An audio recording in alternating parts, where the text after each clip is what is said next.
Hello friends, welcome to tech pay. Friends, ఈరోజు మనం ఈ వీడియోలో బిఎస్ఎన్ఎల్కి సంబంధించిన ఒక అద్భుతమైన ప్లాన్ అయితే తీసుకుని రావడం జరుగుతుంది అనమాట. సో ఆ ప్లాన్ ఏంటో చూద్దాం. వీడియో స్కిప్ చేయకుండా చివరి దాకా చూడండి. Welcome back friends. ఇప్పుడు దాకా వీడియోని లైక్ చేయకపోతే లైక్ చేయండి. లైక్ చేయడం వల్ల ఈ వీడియో చాలా మందికి చేరువవుతుంది. అంతేకాకుండా ఈ వీడియోని వాట్సాప్, ఇన్స్టా, ఫేస్బుక్ గ్రూప్స్లో ఫార్వర్డ్ చేయడం వల్ల వాళ్ళకు కూడా ఎంతో కొంత ఉపయోగపడుతుంది. మ్యాటర్లోకి వస్తే కనుక మనం రీఛార్జ్ చేయించుకున్న ప్లాన్ ఏదైతే ఉందో ఎక్స్పైరీ అయిపోయింది అనుకోండి, అంటే దాని వ్యాలిడిటీ అయిపోయిన తర్వాత మామూలుగానే మనకి 7 రోజుల పాటు ఇన్కమింగ్ రావడం జరుగుతుంది అనమాట.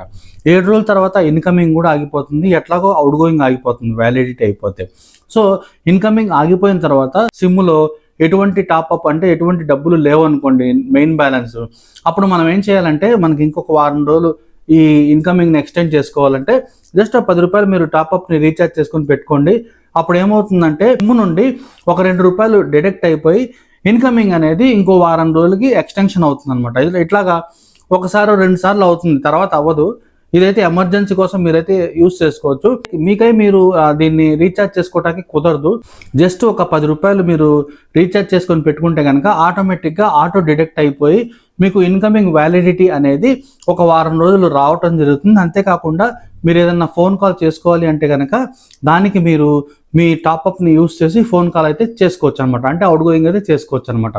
సో స్క్రీన్ మీద అయితే నేను మీకు ప్రూఫ్స్ అయితే పెడుతున్నాను. సో 2 రూపాయలు కట్ అయిపోయిన తర్వాత వారం రోజుల పాటు మనకి ఇన్కమింగ్ అనేది రావడం జరుగుతుంది అనమాట. ఇది మనం రీఛార్జ్ చేసుకోవటానికి కుదరదు. మనం చేపించుకున్న వ్యాలిడిటీ ప్లాన్ ఏదైతే అయిపోయిందో ఆ తర్వాత అయితే ఇది ఆటోమేటిక్గా అంటే మన సిమ్లో ఏదైనా బ్యాలెన్స్ ఉంటే కనుక ఆ బ్యాలెన్స్ నుండి 2 రూపాయలు అట్లాగా డిడక్ట్ అయ్యి దాదాపుగా ఇది 3 సార్లు మాత్రమే జరుగుతుంది. డిడక్ట్ అయ్యి మనకి ఒక వారం రోజుల పాటు ఇన్కమింగ్ అనేది రావటం జరుగుతుంది అనమాట. సో ప్రూఫ్స్ కూడా మీరు స్క్రీన్ మీద చూడొచ్చు.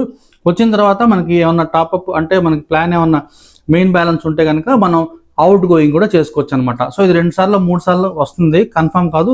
100% అయితే 2 సార్లు వస్తుంది. అంటే ఒక వారం రోజులు 2014 రోజులు మాత్రం మనకి ఇన్కమింగ్ అయితే 2 రూపాయలు కట్ చేసుకొని 4 రూపాయలు కట్ చేసుకొని రావటం జరుగుతుంది అనమాట. సో ఇదనమాట. ఎవరన్నా రీఛార్జ్ వాయిదా వేసుకొని తర్వాత ఎప్పుడైనా చేసుకుందాము అనుకుంటే అటువంటి వారికి ఇదైతే చాలా బాగుంటుంది. మీరు చేయాల్సిందల్లా ఒక 10 రూపాయలు టాప్అప్ రీఛార్జ్ చేసుకుంటే 7 రూపాయలు చిల్లర వస్తుంది. అందులో మీకు 2 సార్లు 2 రూపాయలు కట్ అయిపోయి ఆ తర్వాత మీకు వ్యాలిడిటీ అనేది రావడం జరుగుతుంది. ఆ డబ్బుల్లోనే మీరు అవుట్ గోయింగ్ అత్యవసరంలో చేసుకోవచ్చు అనమాట. ఇది ఫ్రెండ్స్, ఈ చిన్న ఇన్ఫర్మేషన్ మీతో షేర్ చేద్దామని చెప్పి ఈ వీడియో అయితే చేయడం జరుగుతుంది అనమాట. వీడియో నచ్చిందని అనుకుంటున్నాను. నచ్చితే లైక్ చేయండి, ఫ్రెండ్స్తో షేర్ చేయండి. ఇప్పుడు దాకా వీడియోని లైక్ చేయకపోతే కనుక లైక్ చేయడం మాత్రం మర్చిపోద్దు. మరో మంచి వీడియోలో మళ్ళీ కలుద్దాం. Thank you.